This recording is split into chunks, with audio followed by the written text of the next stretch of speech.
Okay, so getting ready for ground driving, because yesterday we got a little video. What are you yawning? The video got a little cut off, so we're going to try and do this again today. One of the first things I do now that she's all suited up, I've got my long lines kind of laying along her back. She's connected on the bit here. The regular riding reins are up through the throat latch. And I've got them kind of folded back neatly on themselves. Got a little more slack here than I would like, so I'm going to pull that through a little bit. But the first thing I'm going to do is, she's already kind of sensitive sometimes when something just brushes her on her haunches. So I'm going to practice by having her ground tied here for all intents and purposes. And we're going to walk around her. The other thing I'm also going to do is ask her for back with the reins to make sure we have, oh good girl, light little walk, that's all I needed. What are you making funny faces? You're tired?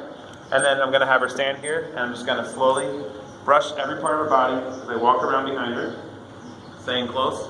I want her to stay really quiet. So I want, no matter what position I'm in while we're doing all this, I want her to learn, or to realize it's okay to just stand quietly. So I'm going to do that. I'm going to rub down her legs. I'm going to rub under. Good girl. Rub down the legs, because we're going to have the long line rubbing along her hock, the top of her hock, so I want to make sure that that's okay. And this is why I do all the additional work at the beginning. This is why we start with so much ground tying, front, back, getting attention, because I want to be able to do that with her. So she stood there quietly the whole time, which means I'm ready to get to work. Now, I have a ground driving whip. We're not going to use it because she's already pretty forward. I will carry it under my armpit to kind of show you how I might use it. Again, key, gloves. Got gloves on today again. Make sure you have those. And we're going to start, for the first bit here, I'm going to start really closely to her. So we're going to stay really close, almost like I'm on her at where my leg would be. The reason for that is, there's a couple safety things. Make sure you don't have a horse that's already really light with hind end and kicking. You don't want to get cow kicked. So be aware of that first. Know your horse, make sure you understand them. But the bigger thing now is that way if I'm this close to her, she can't turn and get herself wrapped in the long line. So before she really knows what she's doing, I want to make sure that I'm keeping this as safe as possible. And one of the hardest things of long lining is if they go to turn to see you or to turn away from something and they get themselves tangled, they'll usually get panicked and start to tangle more and more and more, wrapping the lines around themselves and yanking on their face in the process. So I want to make sure I keep short and easy till I know what she's going to do. Since I'm on her left side, this line's up and over her back. This one's here close. I have all the excess in my left hand, my what would be my near or my inside hand, inside rein, and the outside is going to be free to kind of keep there. We're going to actually start by walking on. Hey, no, we're not eating your feet. Hey. And it's just going to be me pushing my hand against her barrel, just like if I was riding her. So as I walk away here, okay, good girl. If you want to carry a dressage whip to help with this, you can. But you'll see I'm actually, there we go. I'm actually using my hand. Okay. My fist is just pumping her like a leg. So I know that she's desensitized for all this, so we're going to do it. We're just going to walk small circles around. Asking her to relax, playing with the bit a little bit, seeing what happens. Coming around. Moving her over slightly. Almost like we're leg yielding. Good girl. Turning this way. Coming back down center line. Walk on. Lots of voice, lots of voice, lots of voice. Everything is voice for me. I talk all the time. There's a reason for it. Keeps them calm. It also helps me communicate what I want. We're going to ask for an easy halt. Halt. Halt. That's the moment when anything, if she's going to turn, it'll be then. Since I know she's doing well there, that way, I'm actually going to let her go a little bit longer this time. I'm going to drop the whip because I know I don't need it. If I was going to use it, it would be in the hand that's holding the outside rein so that I can use it, and I would never hit her with it. It would just be to tap the ground or to kind of wave in the air around her. She's pretty forward naturally, so I'm not going to worry about that, so I'm going to throw it off there. Good girl. And now when we go in a circle, I'm going to let her actually start to move out more by letting line out slowly. So I'm kind of getting myself organized to do that. I know where my outside rein is versus my inside rein. And again, my inside rein is still going to be holding the slack. Now when I ask her to walk on, I'm going to be slightly back by her hip. Good girl. So she should start to naturally do it. Now since I know what she's going to do since we did this yesterday, I'm going to let her go right to a long line because she was really good yesterday. This is where I call the difference between long lining and ground training. To me, long lining, good girl. Long lining is when the reins are running over the back, and I'm going to stay more in a circle, almost like I'm lunging. So I think of a difference between long lining and ground driving. Long lining is we're on a circle, she's working around me. The line, the outside line is running over her back, and we're running almost like we're lunging, but I have independent control of the outside and inside rein. So going this direction, if she starts to get too quick, I have the outside rein to help balance her. If she needs to bend more, I have that too. I can use the outside rein more like what's laying on her back. It's almost an encouragement to go forward. And if I want to change gait, I'm going to keep her flexed and soft. Outside rein stays engaged, and we're back down to the walk. Now we're going to ask her to trot off again. This is where I don't want to get too far ahead of her. That's the biggest thing in ground driving is you don't want to, or long lining in general, you don't want to get ahead of them. Let's go, trot, go girl. And you're always soft. Now for her, when I change direction, this is something really important to keep out, or to keep in mind. So I'm going to show this right now. Is when I change direction with her, I know she's funny about her haunches. So I'm going to actually turn her toward the wall. I'm going to first start by raising my outside hand as high as I can, so I can start to flex that outside. I want the jaw to flex to the outside. So she starts to turn. As she's turning, everything's switching up and over. Good girl. Walk on. And that's where I have the moment of potentially her spinning quickly and turning. So I want to take it slow and easy, but I also want to make sure that I'm clear about it, I'm not cracking her in the butt, and I'm staying behind her. It's the goal of always staying at that 45-degree angle, driving her, even if I'm on a circle. We'll try and trot her this way all the time. Trot. Good girl. She knows her cues. This way we're less balanced. She has the neck coming out to recheck that leg on Tuesday. Swelling still there a little bit. Let's go. Trot.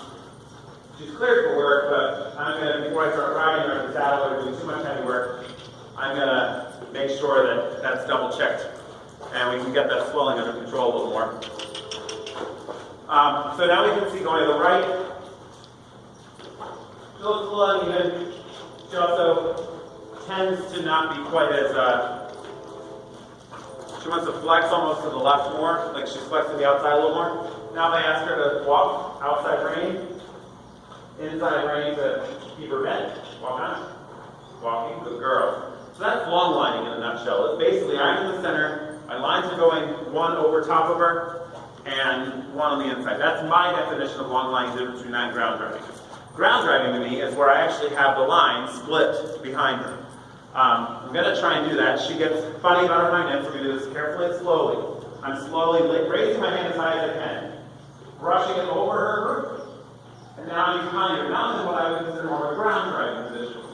I'm in her, I'm not in her direct line of sight. I'm going to stay off to the side a little bit so that I am there and she can catch me. But now I have more flexibility to change direction. As you'll see, I can actually come across the arena, and we can do figure eight work. So I can actually come over here. I can change inside rein, open, just like I would if I was riding. And the outside line, as you see it come past, you'll actually see it's laying against her side. It's almost acting like an outside leg, which is something she's going to need for when I start riding her, which is why I do all of this before I get on. I'm now understanding how soft she can be in and out. I'm understanding how she's going to react to pressure and touching in different places. She naturally is inquisitive and wants to kind of reach for the ground. She's going to definitely be a peanut roller, I think, once I start working her. Let's go. Let's go. And I can use the lines a little bit. If I had a driving whip, I would have it in my outside hand, and that hand would then be kind of reminding her just in the air, like, hey, it's here. I don't really feel like I need it for her. For a horse that steps back a lot, I would definitely carry it. Freya is like that. She wants to go backward. So I carry it to remind her she needs to go forward. The other thing to keep in mind is when you're ground driving like this, you are potentially in strike zone if they kick out or double barrel. I also want to be careful that if they kick out, my lines are always high. If I have them hanging low like this and she kicks, she's going to get a leg up and over the line and get tangled. So I don't want that. I want to make sure that I'm always thinking safety. I'm always going slowly. I'm going to change direction again here. So I've got, right now we're bent to the left. You see how wide and open it is. And as I change back to the right here, you'll see the left rein comes against her, the outside rein. The inside rein comes slightly off of her body, allowing her to move that way. A little different than when I'm riding, and I would use inside leg to bend her around. But this is just, she see how she wants to overbend to the left? Good girl. We have a little more flexion to the right issues, which is good because I'm stronger riding with the right than I am the left. My other two are stronger going to the right, so she'll be a nice balance for me. So we'll trot this way as well. Let's go. Same concept. Let's go. Trot. Trot. Good girl. And I'm going to follow. I'm going to keep her balanced. She's a little bit counterbent. And I'm all in a long line position now, but I'm still following her. I'm not quite in the center. Still following her. I can still change direction. It's not, I just have to think a little faster, so I have to get that outside off of her. Good girl. Trot. Good girl. Good girl. Trot. Good job. Good girl. Always talking, always talking. Following. Good girl. Good girl. So now we're in almost what I would call long lining, like we're on a circle. Just fine. Just now, you can see how I talk about with it brushing her hops. Also, she kicks out. I don't want that to be too loose. Then we get it over. And when I bring her back to a walk, outside rein, we're back to a walk. I'm going to come close to her again. That way, this inside line acts as my leg and helps keep her against the wall slightly. Turning her off the wall, I'm opening this inside door, just like I would if I was under her. And the outside leg, which is the line in this case, is against her. And we're just kind of slowly pulling her around, if you want to call it that. Okay. But keeping her balance in that outside range, just like if I was riding. Now we go back to trot. Trot. Trot. Trot. Good girl. This is her. Here we go. Part of her is she always wants to look to the outside. Good girl. Go ahead. Take a little line. Good girl. Good girl. Thank you. Good girl. And we're still having excited to have that leg look down on Tuesday. I don't know if you can tell the unevenness, but she doesn't have as much push off of her hind as she normally would. Good girl. Come on, go ahead. But that's also the line touching her haunches or touching her hops. It's a different feeling for her. Something she would normally have. So that's going to make things a little bit different. So I'm going to go back to bring it up and over her back because it's more comfortable for her. And I'll focus on just ground driving. The point of me for ground driving, if I'm actually driving, is at the walk to make minor corrections. So I can do things like this when I'm ground driving, where I can actually ask her for a fairly tight turn. Good girl. Almost working into turn on the haunches. If you'll see as I come down center line, okay. Good girl. At the walk, I can actually, she's going to be all crooked, can actually turn to the right pretty easily.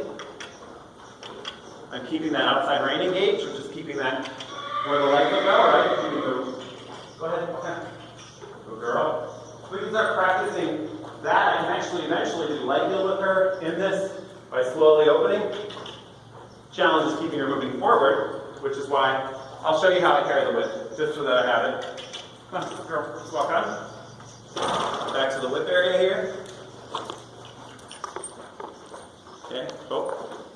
Hope. Hope. Good girl. Easy, big girl. Easy. I'm gonna reach over here. Things I wouldn't recommend doing. But we'll try it. So I'm gonna put this, when I'm going this way, actually I put it on the inside hand if I'm going to the right, because I want her to be able to see it visually, and I'm usually gonna be standing toward the inside a little more. Walk on.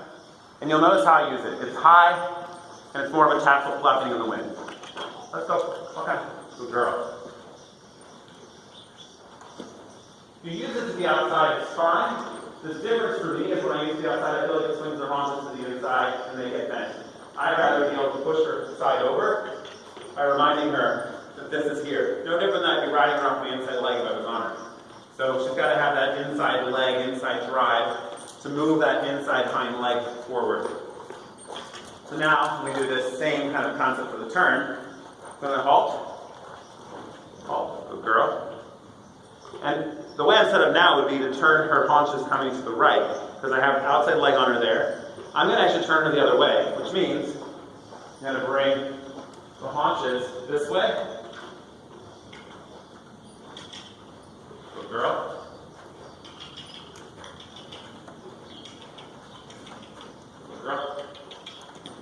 Good job. Wasn't perfect on either of our parts, but wasn't bad either. And now I can change the direction this way. So to me, this is the beauty of ground driving, is I can actually change direction pretty easily. At a walk, I can do a lot of correction and changes. Like I said about doing leg yield, I'm doing that, pulling it over. That outside line, we need forward motion. Good girl. And we're not quite at that point, but just to kind of show you the basics of it. Think of the lines as your leg, and place the leg where you would if you were riding. You're also asking for flexion with the inside rein, and balance with the outside rein. So it's a lot harder to establish a bend when you're ground driving, because you don't really have that leg inside for them to bend around. But you can establish flexion in each direction. So I can actually turn again this way. Good girl. Got a little overflex there. That's okay though, because I want her to start to soften.